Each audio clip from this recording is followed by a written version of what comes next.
Hello，跟大家分享这个台币1000元左右的八格柜组装的心得评比。然后我觉得，先分享优点。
第一个是我觉得它的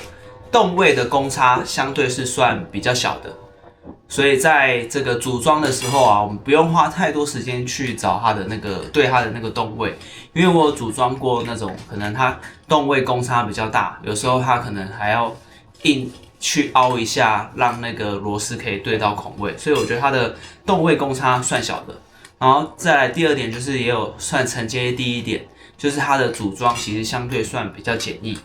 然后第三点，那当然就是便宜嘛，因为基本上这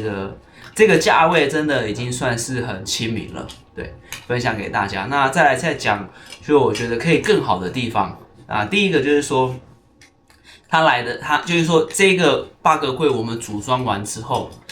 才发现就是它其实边边角角的那个蛮锐利的，所以就是可能要再额外买一个保护的。那个边角保护套可以要套上去，因为避免自己可能被刮伤，或是家里有小孩的话，会有一些危险性。然后第二个是它的这个螺丝的零件，不像这个一般的家具，它可能会做一些分类，它是把所有的螺丝跟一些钉子，就是要锤的那个钉子都包在一起。那其实，在组装上的话，会有机会不小心扎到手，而且在选零件的时候也不是那么的方便。那第三个是它的它会附一张纸本的说明书。那我自己觉得它那个纸本的说明书的教学没有到很清楚。如果是跟 IKEA 比的话，我觉得它相对的就是需要有一些组装经验，然后要去花一点时间去思考他想表达的，我觉得就是他的说明书不够直觉，那他的 SOP 有比较简略，所以对于可能第一次组装的朋友来讲，我觉得会比较辛苦。那当然，或许也可以再跟淘宝的卖家说，是不是可以提供组装影片啦？那因为我是大概花了一点时间看懂之后，我就也没有特别去看影片，所以有需要的朋友也可以透过这样子去参考。好，那再来第四点就是它就是整个来的这个箱子包好嘛，那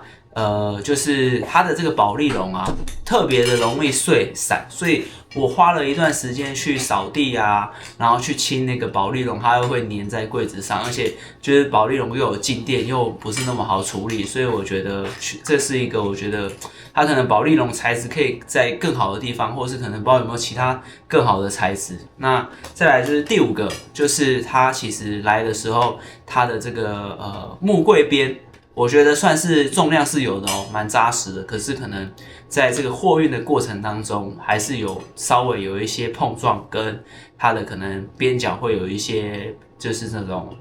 就是壁切啦，就是有一点这种岔开的这种比较瑕疵哦。那以上就是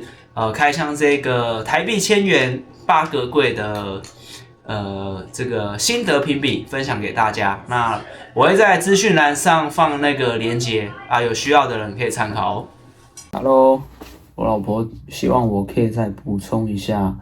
这个淘宝千元柜和 IKEA 八格柜的这个差异，然后我大概有做了一份资料。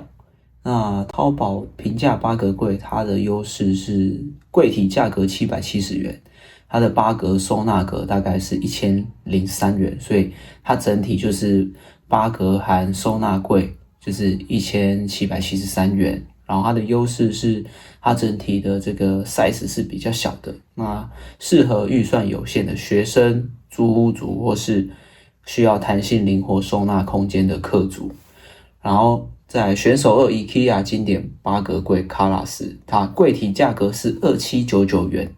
然后它八格收纳柜总共大概要1432，那整体它八格柜子含收纳格要4231。那它的这个整个 size 又在比较大，等一下会有一个这个相对的比较图给大家参考。然后优势的话，我觉得就是它是这个品牌保证嘛，然后还有这个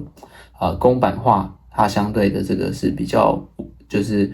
它的材质啊运输会比较稳定，所以推荐的族群是一般家庭或是重视家具耐用度跟长期定居的客群。对，所以给大家参考一下，就是它的那个尺寸的比较。高度的话 ，IKEA 高了将近快30公分，然后宽度的话 ，IKEA 宽了17，那深度的话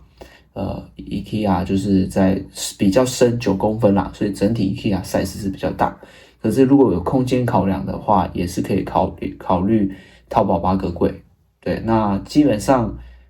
总花费来看的话 ，IKEA 要4000多块，那淘宝的八格柜要1700，所以等于说 IKEA 的这个柜子的费用比淘宝的柜子大概贵了快2.4倍，所以预算上有一些考量的话，也给大家参考。